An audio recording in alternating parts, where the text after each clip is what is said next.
Ya Meru inayoishi katika kaunti ya Isiolo imelaani mauaji na ongezeko la visa vya wizi wa mifugo vinavyoendelea kushuhudiwa katika mpaka wa Isiolo na Meru. Licha ya eneo hilo kuwa chini ya operesheni ya usalama, wametoa wito kwa idara ya usalama kuwakamata wahalifu wanaojulikana, huku wakiomba fidia baada ya walioathiriwa baada ya kupoteza wapendwa wao na mifugo, hali iliyoacha wengi katika hali ya umaskini. Hata hivyo, wamemshtumu waziri wa usalama wa ndani Kipchumba Murkomen kwa kushindwa kushughulikia jukumu hilo. Pia wanamtaka ajiuzulu ili kumpa nafasi Rais William Ruto kuteua mtu mwingine atakayesimamia vyema wizara hiyo ambao wanasema ni muhimu zaidi.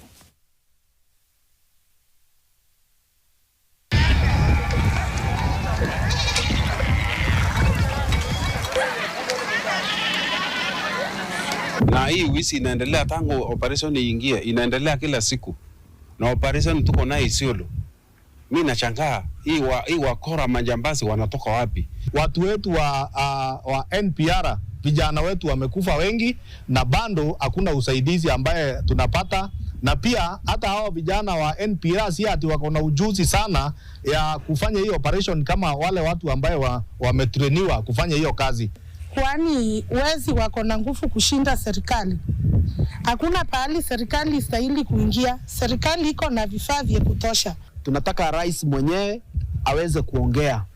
Murkomen amekuwa ni mdomo tupu, na ile mikutano yote ambaye anafanya haizai matunda.